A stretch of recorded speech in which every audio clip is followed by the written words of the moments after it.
오늘 여러분들 가운데 제 마음이 아픈 사람들 또 힘이 드는 사람들이 있을 텐데 하나님이 살아계시고 또 하나님 우리 모두를 사랑하시기 때문에 합력하여 선을 이루실 것이라는 믿음을 가지셨으면 좋겠습니다. 오늘 본문으로 들어가 보겠습니다. 56장, 이사야서 56장부터는 이제 새로운 이야기가 시작이 됩니다. 55장까지는 이제 돌아가자 이사야가 막 시적인 언어를 통해서 꿈을 꾸게 했고 또 그래서 이스라엘 백성들이 돌아가게 되었잖아요. 그런데 이제 지금 56장부터는 이제 이들이 예루살렘으로 돌아왔어요. 이사야의 말을 듣고 이사야이 돌아왔는데 그 돌아온 현실이 너무 암담하고 참담한 것이었습니다.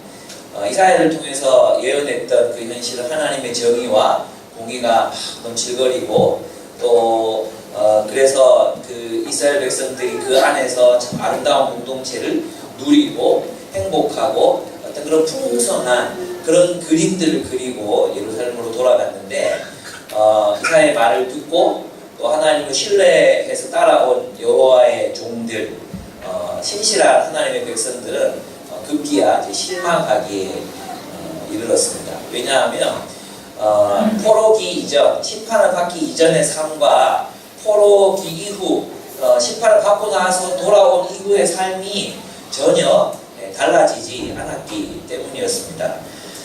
그래서 보면 56장 그 뒷부분에 가보면 11절에 가면 지도자라는 것들은 굶주린 개처럼 그렇게 먹고도 만족할 줄 모른다 이렇게 되어 있죠. 그러니까 그 이스라엘의 리더들이 자신의 욕망과 배만 채우기 위해서 다른 사람들을 억압하고 착취하는 현실, 그 현실이 바벨론의 현실이나 또 이스라엘의 현실이 돌아온 이스라엘의 현실이 그렇게 달라지지 않은 그런 삶을 그들은 살아갈 수밖에 없었습니다. 심지어는 57장 5절을 보면 끔찍한 일들을 그들이 행하게 됩니다. 57장 5절을 보면 너희는 상수리 나무 사이에서 모든 푸른 나무 아래 정욕에 불타 바람을 피우며 골짜기 가운데서 갈라진 바위 밑에서 자식들을 죽여 제물로 바쳤다. 그러니까 그들이 바벨론에서 몸만 돌아온 게 아니라 바벨론의 문화를 그들의 종교와 제의를 익혀서 돌아와서 우상을 숭배하고 있는 그런 모습을 이제 신실한 하나님의 백성들이 지금 눈으로 보고 있는 것입니다. 또 58장 9절을 보면 이제 암시되어 있는 게 뭐냐? 58장 9절에 보면 그때 네가 주님을 부르면 주님께서 응답하실 거야. 내가 부르실 때 주님께서 내가 여기 있다고 대답할 것이다. 네가 너의 나라에서 무거운 멍에와 온갖 폭력과 폭언을 없애버린다며 이렇게 얘기하고 있어요. 그러니까 이스라엘 바벨론의 폭력의 지배 속에서 굉장히 힘들어하고 어려워했던 사람들이 돌아와서 또 더 약한 사람들을 향해서 폭력과 또 억압과 착취를 당하고 있는 그런 모습들을 그들이 목도하게 됩니다. 또 뒷부분에 가면 그들이 거짓말을 퍼뜨리고 또 거짓말을 믿고 또 거짓말이 진실이냐 그렇게 살아가는 모습을 보고 정말 이제 절망하게 되었던 것입니다. 이렇게 절망적인 현실 속에서 또 이사야의 지금 이사야가 살아있지는 않잖아요. 그래서 이사야의 제자들, 신실한 하나님의 백성들, 그 소수의 남은 자들은 어떠한 삶을 살아가야 할 것인가에 대해서 희망을 잃지 않고 어떻게 살아가야 할 것인가에 대해서 56장부터 또 가르치고 있습니다. 그것은 뭐냐 하면 전체 56장부터 66장까지를 전체를 요약한다면 이런 것입니다. 하나님이 가지고 오실 미래를 기대하며 현재를 살라는 것입니다. 그 미래가 현재인 것처럼 살아가라고 이사야는 그들에게 이야기하고 있습니다.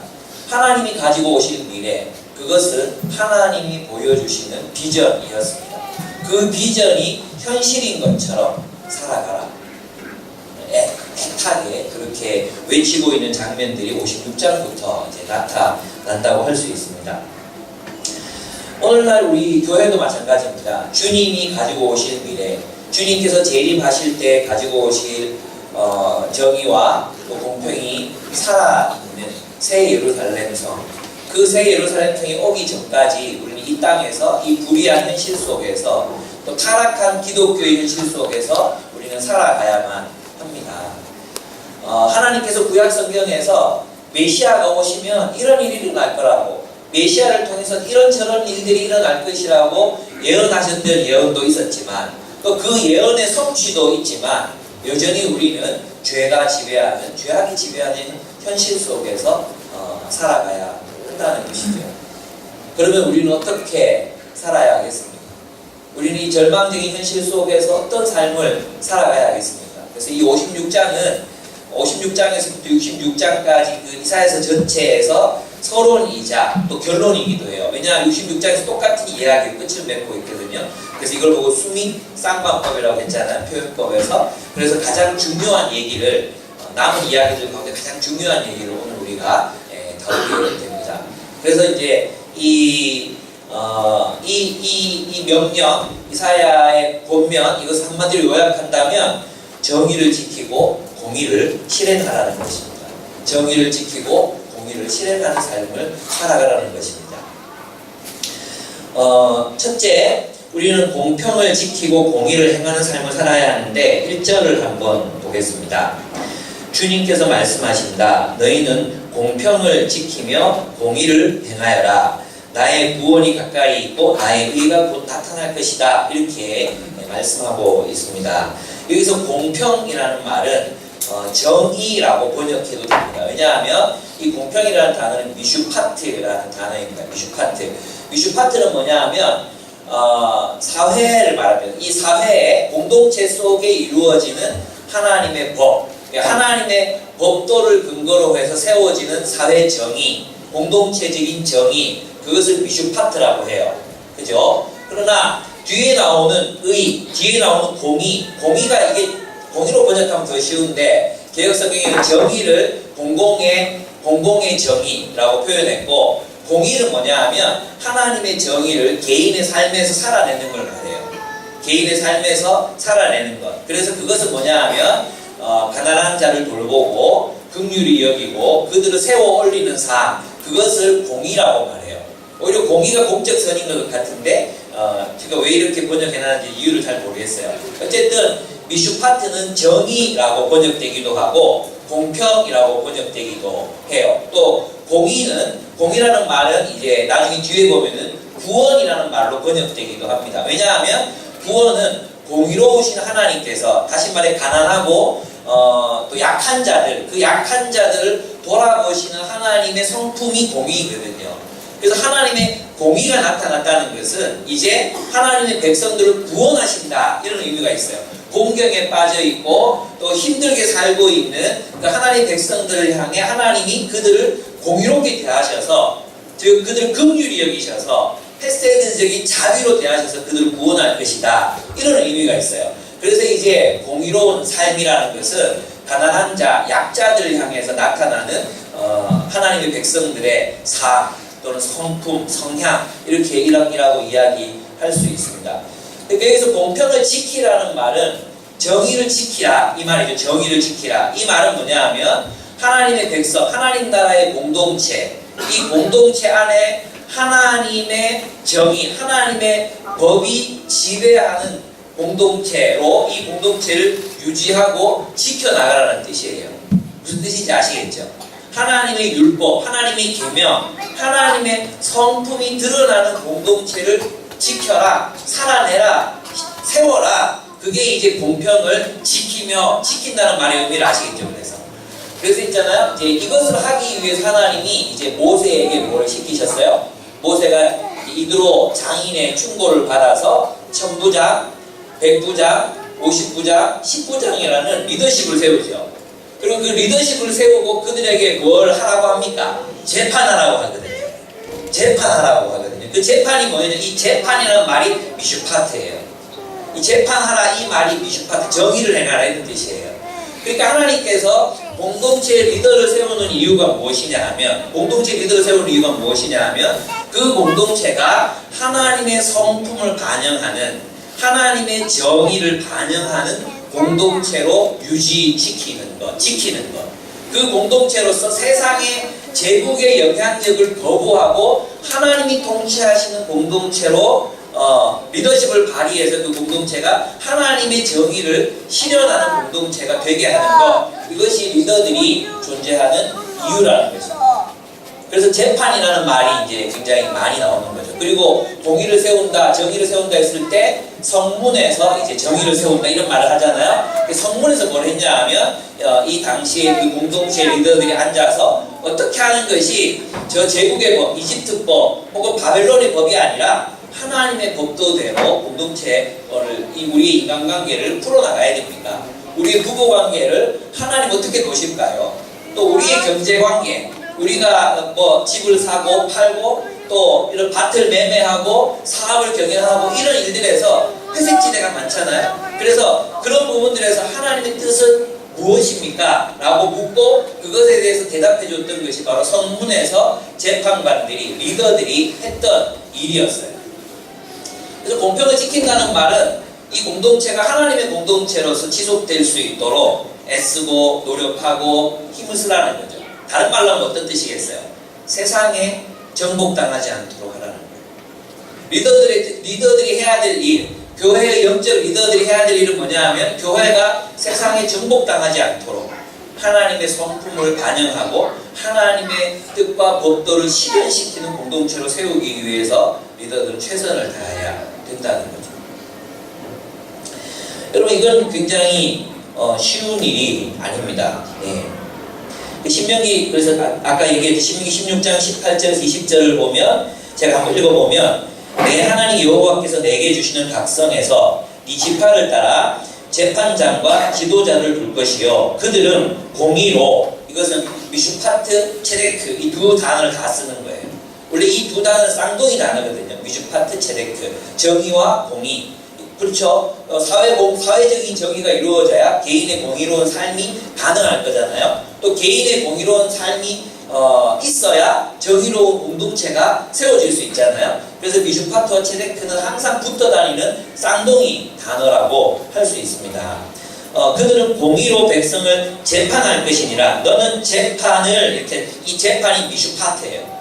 너는 정의를 굳게 하지 말며 사람을 외모로 보지 말며 또 뇌물을 받지 말라. 뇌물은 지혜자의 눈을 어둡게 하고 의인의 말을 굳게 하느니라. 너는 마땅히 공의만을, 체데크 공의만을 따르라. 그리하면 내가 살겠고 내 하나님 여호와께서 내게 주시는 땅을 차지하리라. 이렇게 되어 있습니다.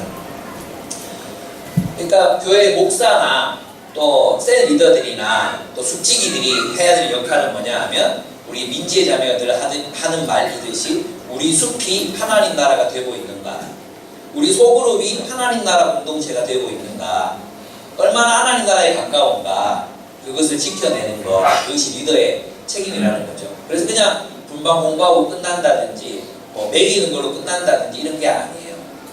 우리가 하나님의 정의와 공의를 실현하는 공동체로 살고 있나, 그걸 늘 확인해야 되는 거죠. 그래서 그렇게 살지 못하는 사람들에게는 궁뎅이 두드려가면서 이제 그렇게 살자고 가르치고 하나님의 말씀을 가르치는 일들을 우리가 해야 된다는 것입니다.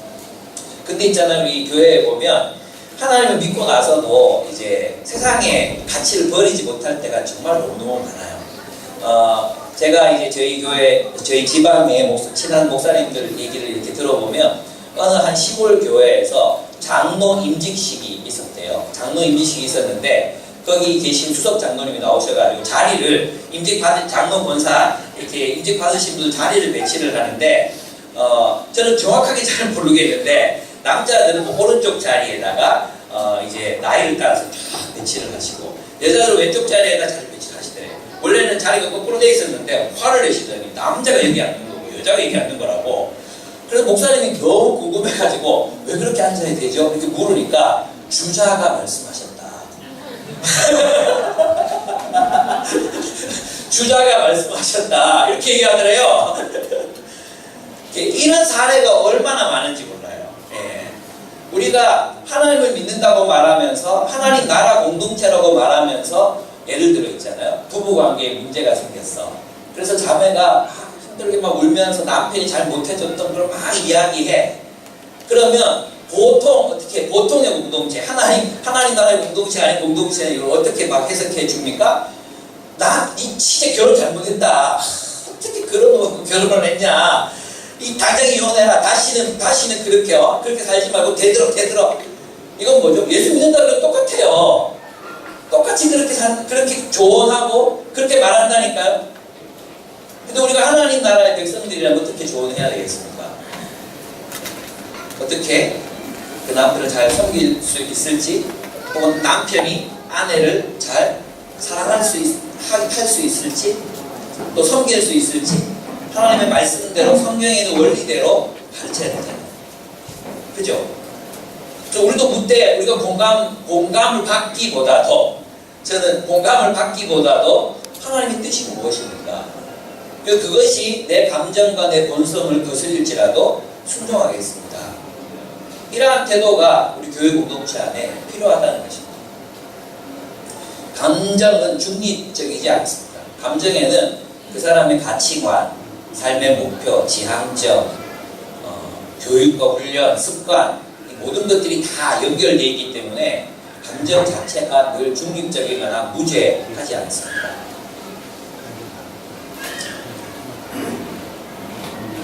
그래서 우리는 이런 거죠. 각종 인간적인 해결책, 남자의 관점에서, 여자의 관점에서, 혹은 유교적 관점에서, 또는 우리 교회에 와서도 직장에서 배운 인간관계, 직장에서 배운 인간관계의 틀로 우리의 인간관계를 또 막 설정하려고 하거든요. 직장에서 하듯이. 직장 사람들이 뭐에는 왜 뒷담화하고 그 직장 윤리가 있죠. 직장에서 막 자기들끼리 통용되는 윤리가 있잖아요. 윤리. 이건 이러면 안 되고 저건 저래야 되고 막 이런 거 있잖아요. 그런 방식으로 교회 인간관계를 또 설정하고 또 그걸로 판단하고 평가하려는 시도들이 교회 안에도 너무 많다는 거예요. 그걸 보고 뭐라 그래요? 세상적이라고 하는 거예요. 뒷담화하고 자기 세력을 모으고 또 울분을 토하고, 그러면 또 사람들은 형 그거 아닌 것 같은데 이렇게 말을 못해. 그래 많이 힘들었겠다 이러면서 또 공동체 이상한 분위기로 가고 이렇게 될 수 있다는 거죠. 그리고 성경적인 가치, 또 성경적인 지침, 성경적인 그 가치관이 우리 공동체를 지배하도록 하는 것, 그것이 누구의 책임이에요? 리더의 책임이라는 것입니다. 나이가 어리든 많든 리더는 하나님의 말씀을 가르치는 자여야 합니다. 하나님의 말씀으로 공동체가 세워지도록 가르치는 사람들이 바로 리더여야 합니다. 그래서 본문에 보면은, 아까 읽었던 본문에 보면 외모로 판단하지 말라고 했잖아요. 그 외모가 뭐냐 하면 그 사람의 지위, 또 그 사람의 나이, 이런 것도 포함되지 모두 포함되는지 아십니까? 나랑 친한가 안 친한가 다 포함되는 거예요. 저는 우리 교회가 하나님의 말씀의 통치를 받는 교회가 되기를 원합니다.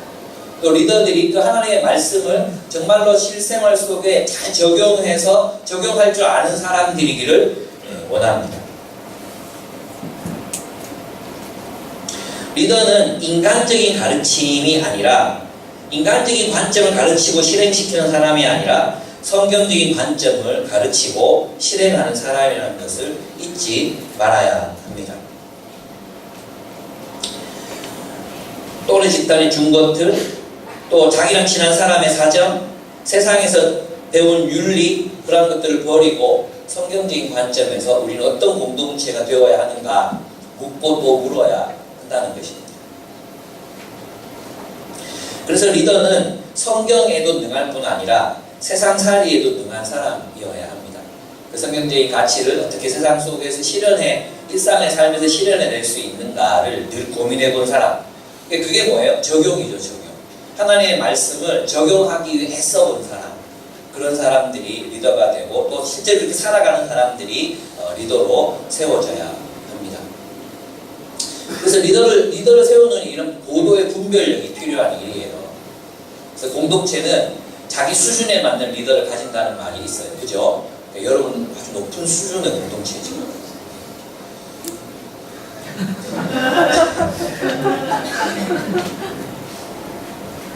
제가 가끔씩, 그래서 또 멤버들은 성경적인 해결책에 순종할 수 있어야 합니다. 그것이 내 감정에 뭐 이렇게 좀 내 편이 안 돼주는, 리더가 내 편이 안 돼주는 것 같고, 또 좀 싫고, 또 다른 소리 같고, 그렇다 할지라도 그것이 성경적인 해결책이라면 순종할 수 있어야 합니다. 그리고 순종해보면 거기에 이게 정말 하나님의 답이었구나라는 걸 알 수 있어요. 근데 우리는 끊임없이 자기 자신만의 그 세상에서 배운 그 해결책을 고수하려고 하거든요. 그걸 바꿔야 돼요. 그게 제일 안 되는 영역이 어디예요? 가정이에요, 가정. 남편과 아내 관계, 부모와 자식과의 관계. 성경적인 가치관, 하나님의 말씀대로 안 살아. 예, 다른 건 다 막 성경적이야. 직장에서도 정의롭게 살고, 막, 그죠? 또 인간관계, 술자리 가서도 막 이렇게 정의롭게 다 해. 근데 자기 아내나 남편을 대할 때는 세상적인 관점으로 대하는 거죠. 자기 본성대로 올라오는 대로. 저도 똑같아요. 그래서 날마다 자기를 쳐서 복종시켜야 되는 거죠. 그래서 칼 바르트가 얘기했고 또 스탠리 하우스도 얘기했지만 자연적으로 일어나는 반응은 대부분 죄일 가능성이 많아요. 우리 안에서 자연스럽게 일어나는 반응, 분노, 억울함 이런 거 있잖아요. 자연스럽게 일어나는 그런 거 있잖아요. 어떻게 나한테 이럴 수 있어? 이런 대부분 그냥 1차적인 반응, 이건 대부분 죄의 본성에서 나온 것일 수 있어요. 그래서 우리는 우리 자신으로부터 한 걸음 거리두기를 해야 되는 거예요. 거리두기를 하면서 유보가 정신 차려, 유보가 하나님 뭐라고 말씀하시니 이렇게 떨어져야 되는 거예요.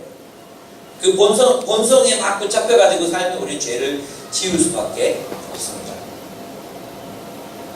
그래서 이제 멤버들은 성경적인 해결책에 순종할 수 있어야 하는데 자신의 상식과 맞지 않는다고 또 내 편이 되어주지 않는다고 배척하거나 또 배격해서는 안 됩니다. 그러면 교회는 정의를, 아까 말했던 그 정의 미슈파트를 지킬 수 없게 됩니다. 세상적인 공동체나 다를 바 없어진다는 뜻입니다. 그러니까 여러분, 멤버들로 리더를 분별할 줄 아는 눈이 있어야 합니다. 우리 리더가 하나님의 말씀대로 정말 가르치고 살려고 애를 쓰는 사람인가, 아니면 인간적인 유능함으로 내게 조언하는 사람인가 잘 분별할 수 있어야 합니다. 진짜. 제가 가끔씩 리더들에게 이렇게 물어볼 때가 있습니다. 멤버들은 잘 지냅니까? 멤버들이 잘 지냅니까? 이렇게 물어볼 때가 있습니다. 그러면 대부분의 리더들이 다 잘 지냅니다, 별 문제 없습니다, 이렇게 대답할 때가 대부분입니다.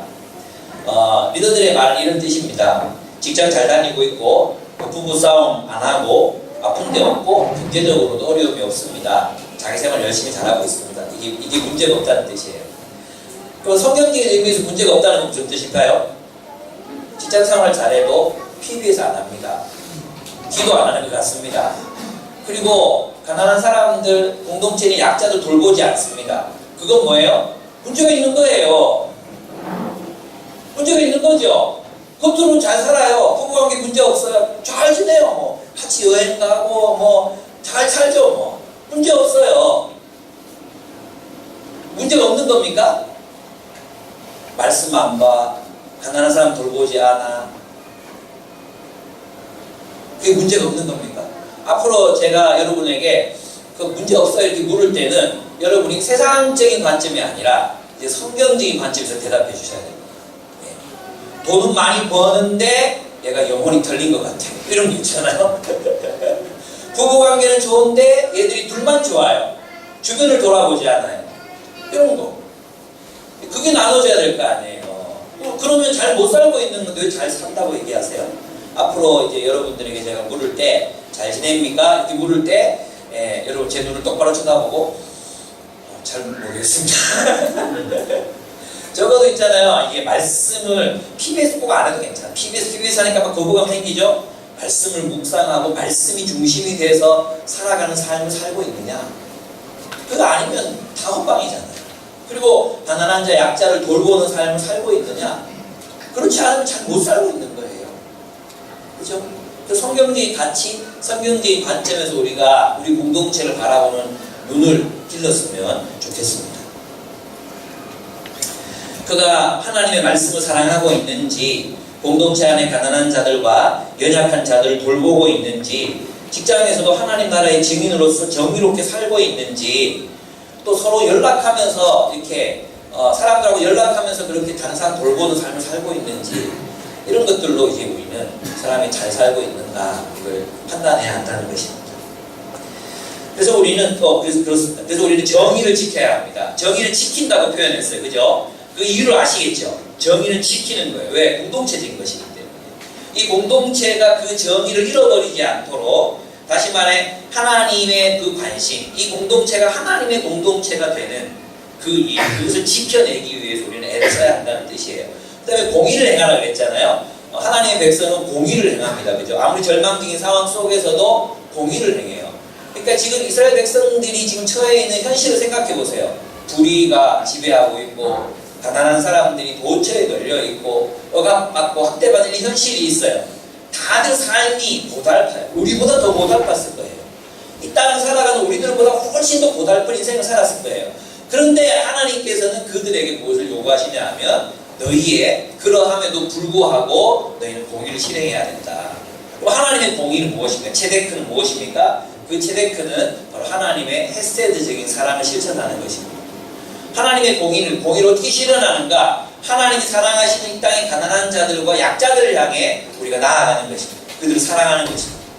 그들을 돌보는 것입니다. 그것을 하나님은 공의라고 얘기하는 거예요. 그래서 이스라엘 공동체 속에 이 체데크와 미슈파트가 나타나 하나님의 정의와 공의가 실현되는 증거를 무엇으로 받느냐? 약자를 돌보고 있는가? 가난한 자를 돌보고 있는가? 그러한 삶이 공동체 안에서 나타나고 있으면 그 공동체는, 그 이스라엘은 하나님의 마음에 합한, 하나님을 기쁘시게 하는 거였어요. 그리고 어떻게 하나님을 기쁘시게 하죠? 하나님을 기쁘시게 한다는 게 뭐죠? 하나님을 막 찬양하고 하나님 막 재롱을 부리고 막 그러면 됩니까? 요즘 강남에서 일어나는 찬양 집회, 그 강남에 있는 큰 교회들의 찬양팀은 그냥 일반적인 그런 가수 뭐 있잖아요. 노래 잘하는 사람들, 이런 사람들 뺨치도록 정말 놀라운 연주와 보컬과 음향과 그게 보여줍니다. 사람들이 감성 돋죠. 정말 감성 돋아요. 감성 돋지 않을 수 없어요. 그렇게 눈물 흘리면서 그렇게 찬양하고 나가서 술 한잔하고 거기서 뒷담화하고 똑같단 말이에요. 똑같아요. 그러니까 하나님 기쁘시게 하는 게 아닙니다.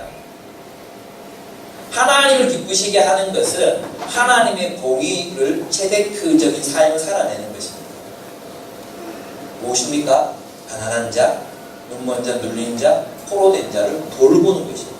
누구에게 이것을 요청하셨습니까? 포로기에서 돌아와서 빈털털이 된, 지금 보주지도 별로 없고 살아도 정말 너무 고달픈 인생을 살아가고 있는 그 사람들에게 공의를 실행하라고 말씀하신 것입니다. 우리가 인간으로서 존엄할 수 있는 이유가 뭔지 아십니까? 그것은 내가 가난하지만 내 마음속에 다른 누군가를 사랑하기 위해서 품는 것, 그와 함께 내 마지막 남은 초콜릿을 나눌 수 있는 것, 그게 우리 인간다움의 마지막. 선생님 저 여기 있어. 가난하다고 그것마저 잃어버리면 엄마. 우리는 짐승이 됩니다. 좀비가 뭔지 아십니까? 좀비. 좀비에게 남아있는 게 뭔지 아십니까? 좀비 모르십니까? 와! 좀비에게 남아있는 욕망은 유일하게 무엇입니까? 먹는 거예요. 좀비에게 유일하게 남아있는 건 먹는 거예요. 먹는 식욕이에요, 식욕.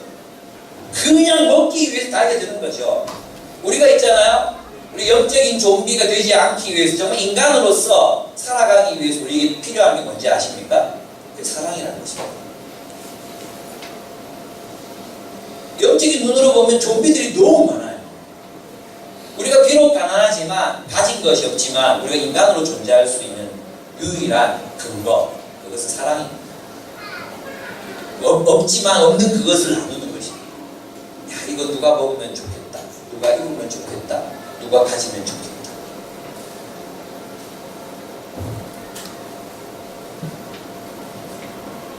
그렇습니다. 그래서 김금주 교수는 그렇게 말합니다. 이스라엘의 미슈파트와 체데카의 준수 여부는 그 사회의 가난하고 약한 사람들을 통해 정면으로 드러난다. 이렇게 이야기했습니다.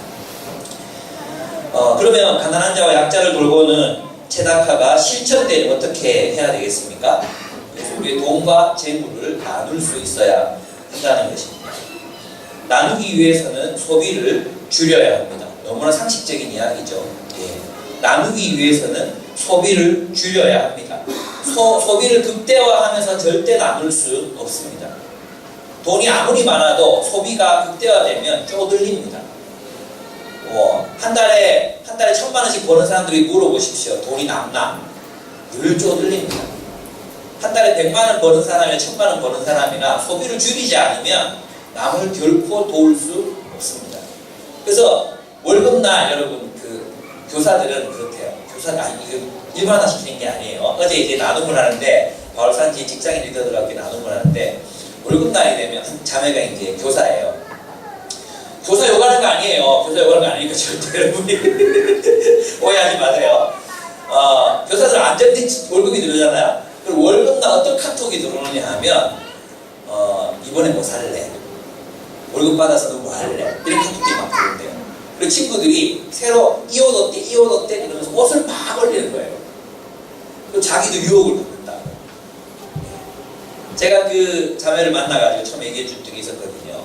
얘가 월급 받을 때 제일 먼저 해야 되는 일은 이 돈을 어떻게 나눌 것인가, 그 중에 11조를 어떻게 떼고 가난한 사람들을 위해서 얼마를 나눌 것인지 미리 떼놓고 쓰라고. 그렇게 쓰지 않으면 네 돈은 다 소비되고 갈 거라고 얘기했거든요. 그래서 이제 알죠. 그래서 이제 이 소비의 욕구를 죽이면서 떼놓기를 먼저 실행하는 자매의 모습을 봤어요. 너무 예뻤어요. 여러분 그렇지 않습니까? 월급 날 때는 같은 직장 동료들끼리 이번에 월급 받았는데 뭐 먹으러 가요, 뭐 맛있는 거 먹으러 가요, 뭐 살 거예요, 이 옷 이쁘던데 좀 봐주세요. 우리 그러한 문화에 휩쓸리면 안 됩니다. 그래서 여러분 월급을 타면 물론 월급 타자마자 이제 다 빠져나가잖아요. 그래서 될 때는 마이너스 100만 원 될 때도 있고 막 그렇잖아요. 연습하셔야 돼요. 저축하고 내 미래를 위해서, 가족의 미래를 위해서 저축하고 또 떼놓고 이것들을 훈련하지 않으면 우리 절대로 남을 위한 인생을 살 수 없어요. 어떻게 무슨 수로 살겠어요? 써도 한계가 없는데 돈을 뭐 얼마나 벌어야지 만족하게 쓰겠어요. 절대로 그렇게 못 써요. 그래서 따로 떼놓는 거예요. 하나님 나라를 먼저 그 나라와 그 의를 구한다고 생각하고 따로 떼놓는 거예요. 거기부터 시작하시는 거예요. 제가 아는 우리 교회 한 자매는 봉투를 따로 만들어가지고 11조 헌금, 구제 헌금, 또 언젠가 쓰이게 될 목적 헌금 따로 봉투를 만들어 넣어놓는데 좀 정말 좋은 습관이라고 생각해요. 네. 그렇습니다. 제가 이제 좀 요즘 고민되는 게 있어요. 고민되는 거. 그게 이제 뭐냐 하면 아까 이제 우리가 있잖아요. 우리가 체다카를 실천하려면 우리 돈과 재물을 나누어야 한다고 얘기했어요. 그죠? 그러면 이제 우리 공동체 속에서도 이제 이런 걸 실천할 때 보면 저는 이제 공평이라는 말을 썼잖아요. 공평. 여기서 공평이라고 해석을 했는데 식사비를 내잖아요. 식사비. 근데 한 달에 200만 원 버는 사람하고 한 달에 100만 원 버는 사람이 똑같은 식사비를 내고 5천 원, 6천 원 이렇게 똑같이 내요. 이게 공평한 걸까? 의문이 생기지 않습니까? 수련회를 가는데 10몇만 원씩 이제 회비를 내야 돼요. 그런데 이 10몇만 원이 한 달에 월급 80만 원 받는 사람에게는 어마어마한 금액이잖아요. 근데 한 달에 3, 400만 원 받는 사람에게는 뭐 낼만한 금액이죠. 그것도 뭐 적은 돈은 아니지만 낼만한 금액이죠. 저희 가족이 5 식구잖아요. 그 수련회 한번 가면 얼마 정도 깨지? 우리 다 회비 내고 목사라고 안 봐줘. 우리 교회 진짜 잔인한 교회. 목사라고 안 봐줘. 회비를 다 받아. 근데 애들까지 다 쳐서 받아. 그렇잖아요. 그러면은 어마어마한 돈이 나간단 말이에요. 5 식구면 생각해보면 얼마나 나가나. 어마어마한 돈이 나가잖아요. 근데 그걸 알고 우리 누구죠? 맥선수 유소호텔 그 실장님이 우리 방은 빼주는데도 내 회비를 다 받아가. 이게 공평한 겁니까? 이게 핵심이 아니야. 어쨌든 80만 원 받는 사람이 10만 원을 내고 또 400만 원 받는 사람이 10만 원을 내는 거 이게 공평한 걸까? 저는 요즘 의문이 좀 들어요. 그래서 어떤 교회에서는 이제 회계 차등을 두기 시작했어요. 얼마 이상 받는 사람 얼마 내시고, 얼마 이하 받는 사람 이거 내세요. 이렇게. 그래서 여러분이 일상에서 좀 이렇게 이런 거 실천하려면 식사비 같은 게 돈 좀 더 많이 버는 사람이 이렇게 보면 알잖아요. 이렇게 눈치 보면 알잖아. 다음은 내가 낼게. 이렇게 좀 해주는 거 있잖아. 그런 지혜가 우리들한테 좀 필요한 것 같아요. 야, 다 똑같이 내. 야, 돈 없어 먹지는 말아야지, 임마. 왜 먹고 그래? 이게 공평한 건가? 이게 자본주의에서 공평한 건지 모르겠지만, 하나님 나라에서는 아니잖아요. 그리고 받는 사람도, 언니, 오늘 제가 돈이 없어요. 말할 수 있어야 돼. 다음에 제가 낼 텐데 돈이 없어요. 얘기하세요, 공동체에. 그러면 그거 부끄러워하지 말고 사람들도, 야, 1,000원씩 더 내라. 야, 돈 없단다. 이게 좀 자연스러웠으면 좋겠어요. 돈 없어요. 오늘 밥을 늦게 먹어서 배가 불러요. 밥을 안 가고 앉아있고. 그러지 마. 같이 가. 그리고 당당하게 말해. 돈 없어요. 말해. 또 꼴랑 1,000원씩 더 내면 되는 거 가지고 그걸 그렇게 못해요? 밥을 또 더 내면 되지. 저는 그런 생각이 요즘 좀 많이 들고 있어요. 그리고 왜 우리가 흔치는 않지만 집 2채 이상 가진 사람들 있죠. 우리 집밖에 없나? 이런 사람들은 집 한 채 가지고 막 돈 벌 생각하지 말고 좀 가난한 형제들, 자매들 있잖아요. 신혼부부들. 저는 이제 보니까 우리 교회에서 이제 가정산지가 그래도 평균 수익이 제일 많아요. 그 다음에 요소화 산지가 그 다음 많아요. 결혼할 때도 보면 이전 세대들은 그래도 뭐 부모님들 받고 뭐 이렇게 막 결혼을 했어. 근데 지금 요소화 산지 사람들이 결혼을 하잖아요. 야, 참 야들 걱정된다 싶어요. 밥은 먹고 살겠나? 솔직히 그런 생각이 드는 커플이 한 2커플 정도 있어요. 결혼한다 그러는데 그런 거 있잖아요. 근데 바울 산지로 내려가잖아요. 암담해. 야들이 결혼을 하겠다라는 생각이 들어요. 정말로 그래요. 정말로. 야들이 결혼을 하겠다. 부모님 좀 좋은 부모님 만나가지고 대줄 수 있는 사람들 아니면 결혼 자체가 불가능하게 느끼는 아이들이 생기는 거예요. 이런 공동체에서 우리가 공유롭게 사는 게 뭔가 우리가 정말 심각하게 고민해 봐야 돼요. 직장인들은 돈 좀 벌어 해외여행 갈 수 있잖아요. 지금 대학생들은 방학 때 알바를 하지 않으면 다음 학기 생활비가 없는 애들이 무지기수예요.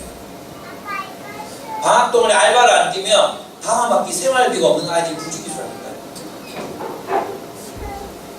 그러니까 우리가 우리의 소비를 줄이고 우리가 가진 재물 그것으로 돈과 재물은 달라요. 재물은 쌓아놓는 거예요. 부동산, 동산 내가 모아놓은 걸 말하는 거거든요. 이러한 것들을 예수님 뭐라고 해요? 너의 재물을 땅에 쌓지 말고 하늘에 쌓아둬. 하늘에 쌓아둬. 너의 재물. 정형화된 정답은 없습니다. 그러나 분명한 것은 우리의 고민은 달라야 한다는 것입니다. 우리에게 주신 재물은 하나님 우리에게 잠시 맡기신 것입니다. 주윤발이 그렇게 말했습니다. 주윤발이 내 재물은 잠시 내가 맡긴 내 것이 아니라 그랬어요. 근데 주윤발이 불교 신자인가 아십니까? 그 남녀 호랑객교 그 신자라거든요. 모르셨죠? 불교 신자도 그렇게 사는데 자존심 상하지 않습니까? 왜 우리는 우리가 받은 것들이 우리 거라고 생각하는지 모르겠어요. 하나님이 주신 건데 하나님 뭐 내가 이뻐서 좋겠어요? 하나님 여러분이 이뻐서 야 니는 이렇게 많이 먹고 살아 이렇게 주시겠어요? 아니라고 생각해요. 나누라고. 내가 예뻐서가 아니라 내가 너 복 줄 테니까 너는 너를 통해 다른 사람이 복 받아야 돼. 알았지? 내가 너에게 복 준 것처럼 너도 남에게 복이 돼야 돼. 알았어? 우리 필종 형제 아기가 이제 태어나서 갔거든요. 갔는데 아기 태명이 뭐였냐고 제가 물어보니까 태명이 감사네. 감사. 너무 감사하지 않습니까? 이게 너무 귀여웠어요. 이제 내가 할배가 되는 것 같아요. 옛날에는 이제 방문하면 애 보고 가라 그러면 좀 짜증나서 그냥 안 보고 가야 되는데 근데 이렇게 보고 있는데 너무 사랑스러운 거예요. 얘가 너무 귀엽지 사랑스럽지. 내가 영감이 되거든요. 한 번씩 거울을 보면 영감이 있어. 영감이 들어있어. 내 얼굴에 영감이 들어있더라고요. 어쨌든 애기가 너무 귀여워. 아이를 위해서 기도하는데 하나님 이 아이의 존재가 다른 이들에게 감사가 되게 해주셔서 눈물이 확 쏟아지고 내가 억지로 참았어요. 맞다. 그게 그리스도인의 삶이다. 그 존재 자체가 타인에게 감사가 되는 거예요. 감사. 저 사람이 있어서 너무 감사해요. 유복이가 있어서 너무 감사해요. 있잖아요. 네. 그 감사가 되는 그런 인생을 우리가 좀 살아갈 수 있습니다. 여러분 제가 해리 김이라는 BAM이라는 선교 있죠. 창시를 잠깐 하여튼 이렇게 처음에 시작하셨던 분이세요. 이분이 유대인들의 구애관념에 대해서 저희에게 가르쳐 주셨는데 제가 굉장히 일리가 있는 말씀이라고 제가 들었어요. 그게 뭐냐면 유럽에서 유대인을 쫓아내잖아요. 그럼 유대인을 쫓아낸 나라는 다 망했대요. 왜냐하면 유대인들이 경제권을 다 가지고 있었기 때문에 그걸 다 망하는 거예요. 근데 유대인들이 지금 어디에 모여 사냐면 뉴욕에 모여 살거든요. 대부분 뉴욕에 몇백만이 살잖아요. 그러니까 뉴욕에 있는 미국은 얘들 때문에 부자가 되는 거예요. 그런데 이 유대인들의 관념 속에 어떤 게 있냐 하면 아브라함에게 주신 축복이 있잖아요.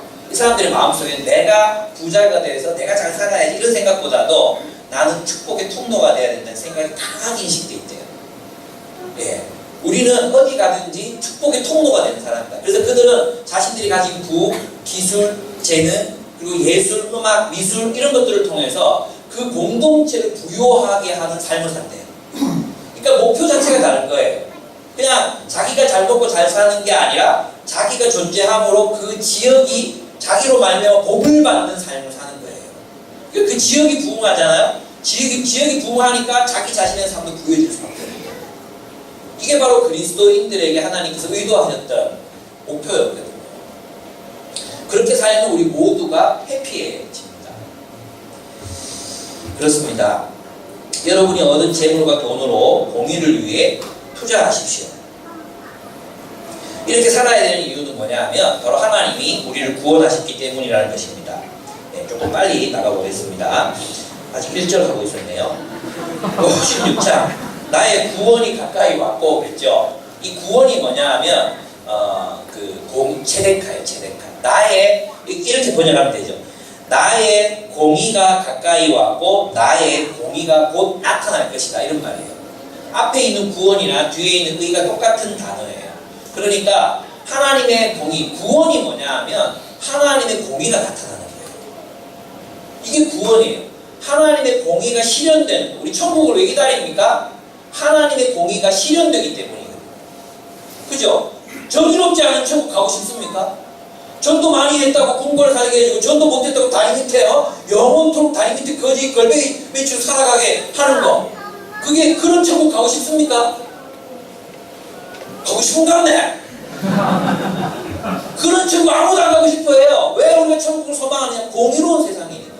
하나님의 긍휼, 하나님의 자비가 나타나기 때문에, 하나님의 정의가 실현되기 때문에 우리가 하나님 나라를 기다리고 또 기다리는 거 아닙니까? 그러니까 하나님의 공의가 뭐예요? 하나님의 공의가 실현되는 게 구원이에요. 그래서 지금 이제 하나님의 구원이 나타날 것이다. 그러니까 하나님이 너희를 구원할 것이다. 그러니까 어떻게 살아야 돼? 공의롭고 정의롭게 살아야 된다. 회개하라, 천국이 가까이 왔느니라. 천국이 가까이 왔기 때문에 너희는 천국에 걸맞는 삶을 살아야 된다. 그러니까 우리 그리스도인의 삶은 현실에 뿌리박으면 안 됩니다. 그리스도의 삶은 하나님이 약속하신 미래에 뿌리박고 사는 인생입니다. 우리는 하나님이 약속하신 그 미래에 뿌리박고 그 미래를 지금 여기에서 살아가는 사람들이에요. 어제 또 이제 허민 형제라고 있습니다. 아주 중학교 2학년 때부터 우리 교회에 나왔습니다. 그리고 아주 애를 많이 먹였습니다. 저보다 강양숙이 아시는 분 아실 거예요. 그죠? 강양숙 자매가 강양숙이랑 저기 김경희 간사님이랑 굉장히 되게 애를 많이 썼었어요. 이 너무 멋지신 거예요. 예, 지금 이제 영양사로 조금 멀리 떨어져 있는 지역에서 일하고 있거든요. 일하고 있는데 이 하도 그 윗사람이 정의롭지 못해. 그래서 한 달에 지금 자기가 입사한 지 3개월 됐는데 10명이 나갔대. 3개월 됐는데 10명이 나갔대. 얼마나 힘들겠어요. 그래서 어제 토요일인데 자기가 나가지 않아도 되는 날인데 자기 주방장 혼자서 일할 걸 생각하니까 너무 이제 안쓰러워가지고 나갔대요. 나가가지고 막 설거지 막 도와주고 열심히 도와주고 그렇게 하니까 그 주방장이 묻더래요. 아니 여행사님 오늘 나오시는 날 아닌데 어떻게 나오셨어요? 그러니까 내가 교회 다니니까 하려고 그러다가 너무 속보이는 것 같아서 얘기 안 했대. 그리고 뭐 도와주려고 나왔다고. 그래서 그러면서 이 친구가 뭐라고 말을 했냐면 이렇게 얘기하는 거예요. 이 공동체 속에, 우리 교회 공동체 속에 하나님 나라가 이루어진 게 맞지만 언젠가 내가 일하고 있는 저 작업실에, 언젠가 하나님께서 내가 일하고 있는 저 작업실에도, 주방에도 하나님의 통치가 임하실 것을 나는 믿는다면 지금부터라도 하나님이 통치하시는 것처럼 살아야 되지 않겠나. 그래서 나만이라도 그곳에서 하나님의 통치를 살기 위해 남을 섬기는 거예요. 같이 설거지 해주고, 뭐 축제기 모임도 있고, 그날 뭐 여름 바빴거든요. 그 리더 모임도 있고, 근데 그 다 일하고 왔더라고요. 얼마나 멋있게 변했는지. 와, 진짜 기쁨의 교회 저력이다. 정말 저력이다. 그렇게 생각했었어요. 너무 멋진 거예요. 이 진짜 멋지다. 바로 그것입니다. 우리가 이 세상에서 살아가는 삶은 현실에 뿌리 박은 게 아니에요. 현실에 뿌리 박으면 현실밖에 못 살아요. 지저분한 현실, 소망 없는 현실. 우리는 우리의 미래, 하나님 약속하신 미래의 뿌리를 박고 지금 여기를 살아야 되는 거죠. 마치 그 일이 이루어진 것처럼. 그러면 그 현실이 하나님이 약속하신 미래가 펼쳐지는 장소가 되는 것입니다. 그 현실 속에 하나님이 약속하신 미래, 정의와 공의가 실현되는 장소. 바로 그곳이, 우리가 일하고 있는 그곳이 하나님의 나라, 하나님의 통치에 실현되는 장소가 되는 것입니다. 그래서 우리는 하나님의 정의와 구원이 나타날 것이므로 사람도 하나님의 정의와 공의를 실천하고 있어야 한다는 것입니다. 두 번째로, 첫째는 아까 공의와 정의를 실현하라는 거였잖아요. 두 번째는 안식일을 지키고 악을 행하지 말라. 이것이 또 이런 절망적인 현실 속에서 우리가 살아가야 되는 삶의 모습이에요. 안식일을 지키고 악을 행하지 말라. 여러분 여기서 보면 아까 뭘 지키라 그랬어요? 정의를 지켜라 그랬잖아요. 그럼 지금 뭘 지키라 그래요? 안식일을 지키라. 그 정의를 지키는 게 곧 뭐예요? 안식일을 지키는 거예요. 그래서 있잖아요. 안식일을 지킨다는 것은 곧 정의의 실현이에요. 여러분 이것이 무슨 뜻이냐 하면, 첫째로 안식일을 지키는 것이 왜 곧 정의의 실현이냐 하면, 안식일을 지키는 것은 탐욕을 추구하느라 타인을 억압하고 착취하는 제국의 지배에 대한 저항이기 때문이에요. 여러분 이집트 일주일은 며칠이라고 했어요? 10일이라고 그랬죠. 이집트 단위는 10일을 한 주로 돌아가. 10일을.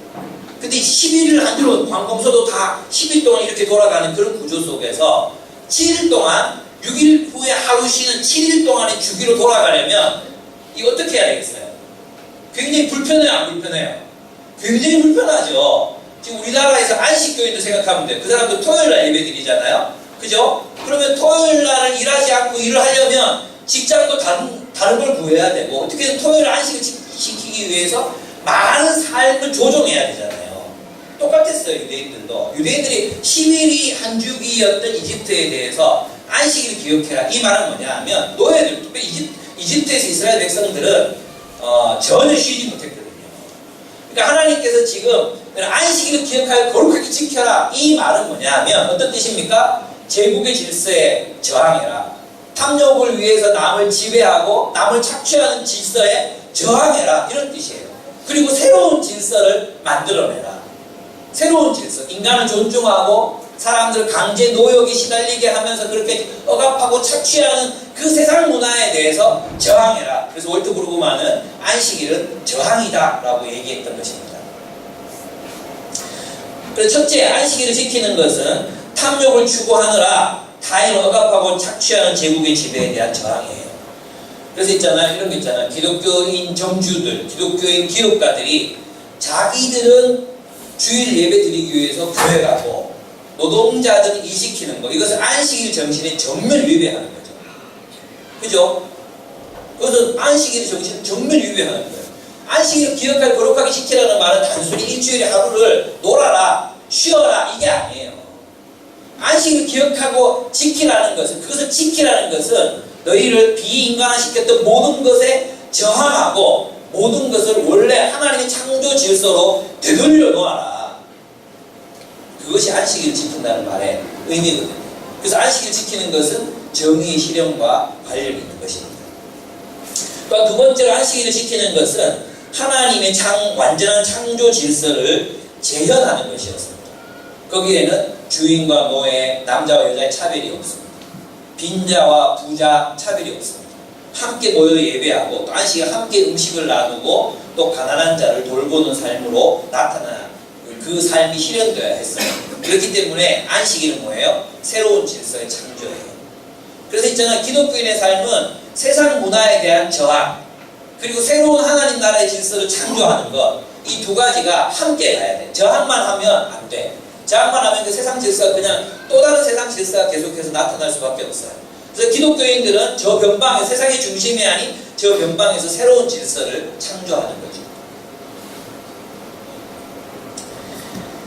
그래서 안식일을 지키는 것은 하나님의 완전한 창조 질서를 재현하고 향유하는 새로운 문화의 창조, 하나님이 재창조하실 미래에 대한 충만한 기대였습니다. 이것이 안식일을 지킨다는 말의 의미예요. 세 번째, 안식일을 지킨다는 것은 하나님의 나라를 살아갈 때 탐욕의 추구를 그치고 하나님이 주시는 것으로 살아가겠다는 결단이에요.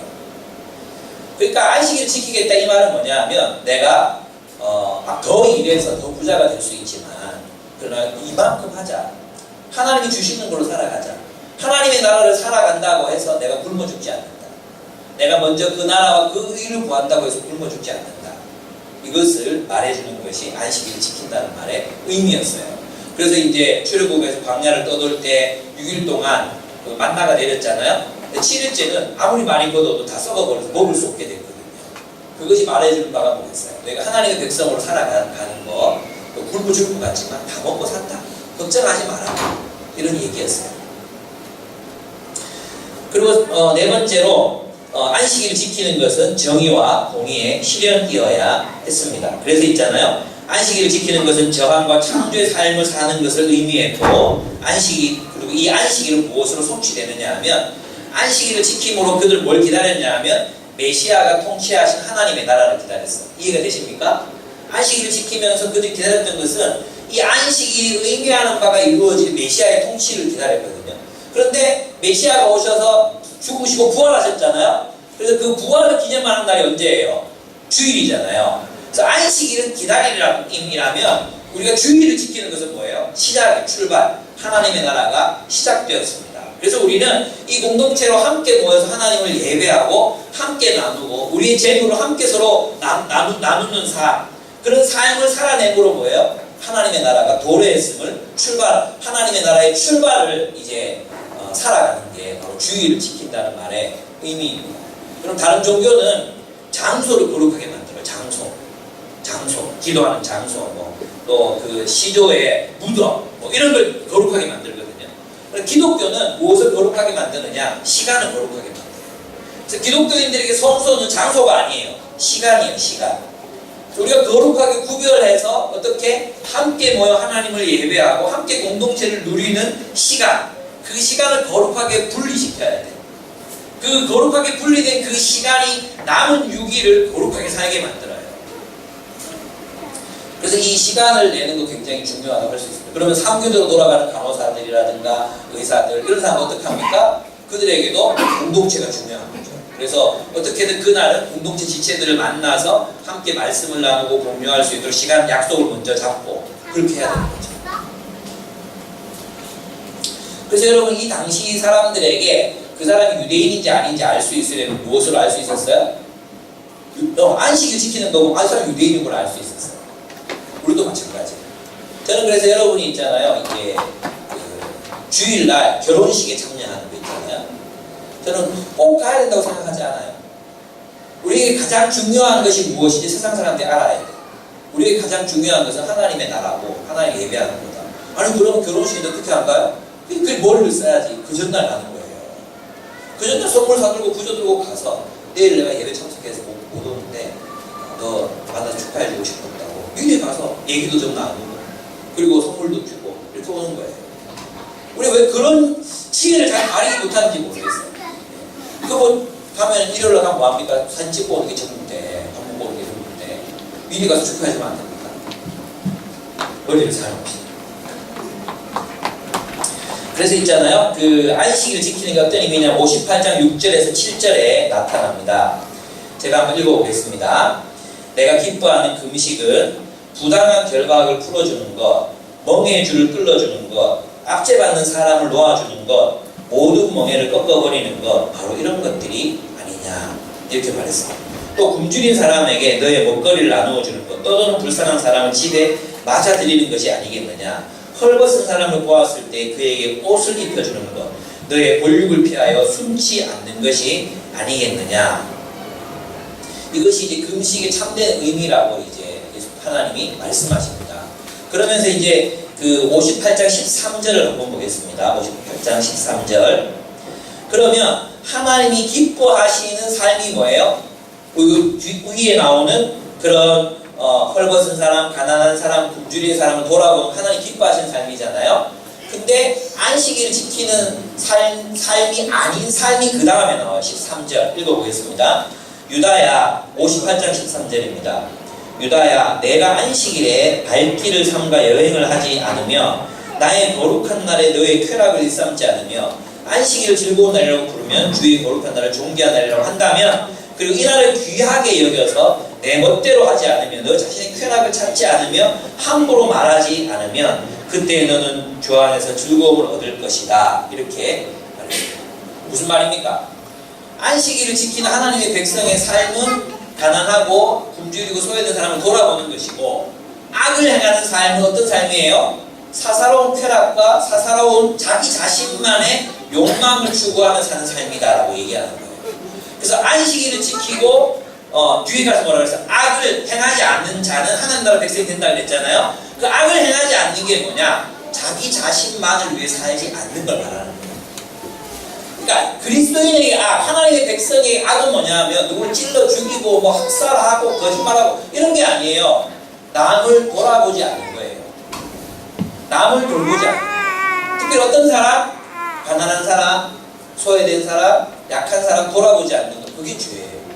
그걸 하나님은 악을 행하는 자라고 말씀하신다는 거예요.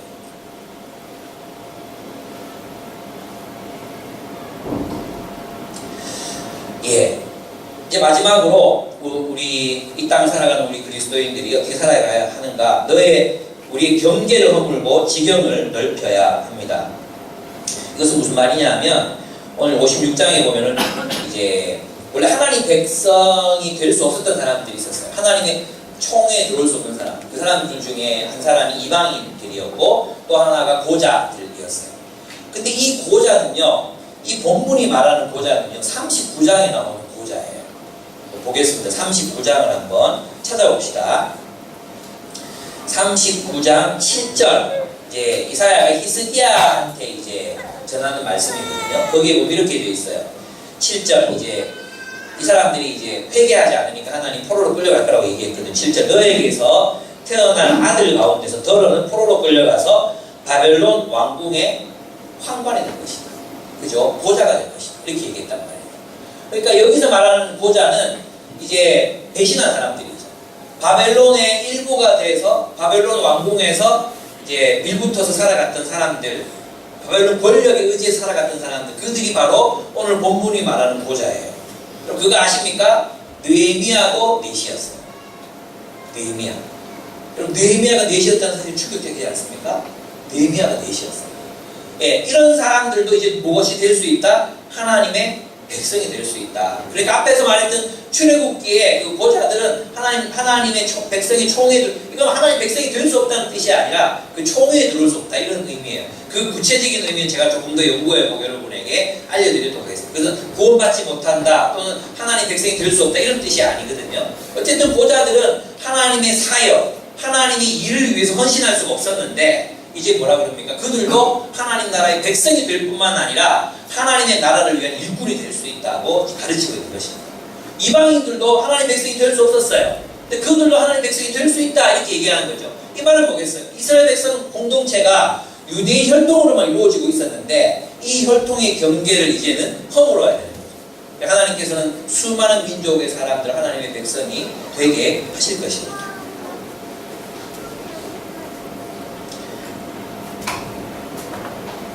그러니까 우리는 이제 어떻게 살아야 됩니까? 여러분 있잖아요. 이 말씀이 그래서 구약에서 이런 오해를 하시면 안 돼요. 구약 백성들은 율법을 다 지켜서 구원을 얻는다고 생각했다. 이 신념은 이제 다 무너지고 있어요. 이 본문을 보면은 누가 하나님의 백성이 돼요? 고자나 또 이방인들도 하나님의 백성이 될 수 있다. 이미 이야기했죠. 그죠? 그래서 율법이 아닌 거예요. 율법이 아니라 그들도 누구든지 하나님 나라의 백성으로 살아갈 수 있다. 어떻게 하면? 그래서 예수님이 뭐라고 말씀하셨습니까?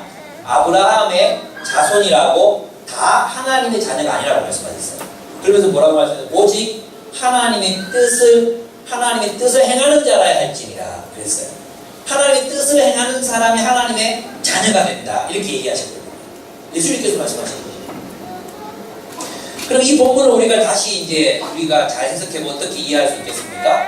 하나님의 백성, 다시 말해 구원받은 사람들은 이런 삶을 살아야 돼. 첫째, 안식일을 지키고 더럽히지 않는다. 이 말 아까 얘기했잖아요. 새로운 삶, 새로운 어떤 창조 바벨론 그 제국의 삶에 저항하고 사람들 존중하는 그런 문화를 살아가는 삶을 살아가야 된다는 것이었고, 두 번째는 하나님과 언약을 지킵니다. 하나님과 언약을 지킨다 그랬어요. 여기도 6절에 보면 나의 언약을 철저히 지키는 이방 사람들이라는 표현이 있죠. 나의 언약을 철저히 지키는 이방 사람들. 이게 뭐겠어요? 하나님 언약이 뭐로 표현됐죠? 십계명이거든요. 그럼 이 십계명은 무엇과 충돌하는 거예요? 제국의 법과 충돌하는 거거든요. 제국이 사람들을 지배하는 방식과 충돌하는 게 언약이거든요. 그러니까 이 언약을 지킨다는 것은 세상에 속한 자로 사는 게 아니라 하나님의 백성으로서 살아가는 삶을 사는 사람들을 의미하는 것입니다. 언약을 지키겠다. 이 말은 내가 세상의 방식대로 살지 않고 하나님이 원하시는 뜻대로 살겠습니다. 그건 뭐예요? 정의를 지키고 공의를 실행하는 삶을 살겠습니다. 이런 의미예요. 그 다음에 세 번째는 뭡니까? 그는 주님의 종이 됩니다. 여호와의 종. 그죠? 이건 놀라운 거죠. 여호와의 종은 어떤 일을 합니까? 하나님 백성들을 일으켜요. 하나님 백성들을 일으켜서 그 공동체를 하나님의 정의와 공의가 실현되는 공동체로 세워요. 근데 그렇게 세우기 위해서 자신이 받아야 되는 게 뭐죠? 고난. 채찍에 맞고 멸시당하고 침뱉음을 당하고 수염을 뽑히고 심지어는 십자가에 달리는 그런 일들, 그런 고난을 통해서 그 공동체를 하나님의 정의와 공의를 실현하는 그런 공동체로 세운다는 것입니다. 이것이 여호와의 종이 된다는 뜻입니다. 그리고 네 번째로 그들은 제사장이 될 것입니다. 사실 고자는 희망이 없는 사람이었어요. 고자는 이 본문에서 보면 있잖아요. 3절에 보면 단순히 고자이기 때문이 아니라 3절에 보면 고자라도 나는 마른 장작이 지나지 않는다 하고 말하지 못하게 하여라 이렇게 말했죠. 마른 장작 뽑아놓으면 열매 맺습니까? 마른 장작 땅에 심어놓으면 열매 못 맺잖아요. 그거예요. 고자는 미래가 없는 거예요. 자녀가 없기 때문에 미래가 없어요. 무슨 말이냐 하면 공동체에서 그 존재가 잊혀질 거예요. 자녀가 있으면 누구의 손자, 누구의 아들 이런 게 있잖아요. 그래서 그 자녀들의 공동체 속에서 그 이름이 기억됐는데 고자들은 자녀가 없으니까 미래에 그 공동체에서 잊혀지는 존재가 되는 거예요. 그게 가장 두려웠던 거죠. 그래서 오늘 본문을 보면 그 고자라 할지라도 그들이 하나님 나라, 하나님의 종이 되기를 헌신하고 하나님의 언약을 지키는 사람들이 되면 어떻게 한다 그랬어요? 영원히 자식이 많은 사람들보다도 영원토록 그들의 이름이 빛나게 될 것이다. 그렇게 얘기하고 있는 것입니다. 이 말은 뭐겠습니까? 우리 공동체가 쓸모없어 보이는 희망이 없는 사람들, 또 우리랑 다른 사람들, 또 어떻게 생각하면 변절자들이었던 사람들, 또 우리랑 다른 방식으로 살아갔던 사람들, 그런 사람들이라 할지라도 그들이 하나님의 언약을 기억하고 돌아온다면 하나님의 백성으로 그들을 받을 수 있다는 것입니다. 뿐만 아니에요. 그죠? 이방인들, 디아스포라들, 외국인들, 이슬람이었던 사람들, 무슬림들 이런 사람들조차도 하나님께로 돌아올 때 우리 그들 하나님의 백성으로 받을 수 있다는 것입니다. 그래서 지금 한국교회는 동성애자들이나 또는 무슬림들에 대한 혐오를 근처야.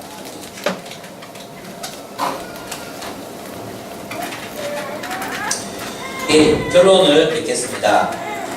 여러분, 이 암담한 현실, 또 고된 노동이라는 현실, 또 정말 척박하고 각박한 우리의 삶의 현실, 가난이라는 현실, 이런 현실 속에서도 우리 그리스도인들이 추구해야 될 것이 있습니다. 또 한국교회가 저렇게 타락하고 몰락하고 있는 이러한 현실 속에서 우리가 지켜야 될 게 있습니다. 무엇입니까? 이 믿음을 가진 사람은 어떻게 살아야 합니까? 정의, 하나님의 정의를 지키고 공의를 실행하는 삶을 살아가야 합니다. 안식일을 지키고 악을 행하지 말아야 합니다. 이 두 가지 가치가 우리에게 요구하는 게 뭐죠? 우리로 하여금 이 세상의 약한 곳을 향해, 이 세상에 버려진 곳을 향해 우리의 눈을 돌리고 그들을 찾아 나서라는 이야기입니다. 우리의 삶 속에서 그런 가난하고 약한 자들을 돌아보는 삶이 없다면 그것은 부자들에게 주어진 계명이 아니에요. 그것은 시간이 많고 여유 있는 사람들에게 주어진 계명이 아니에요.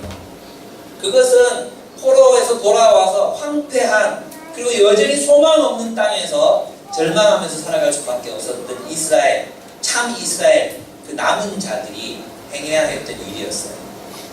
그래서 그들은 여전히 연약하고 비천한 상태에 있었지만 하나님의 공의를 실현하는 여호와의 종으로 살아가야 될 의무가 그들에게 있었던 것입니다.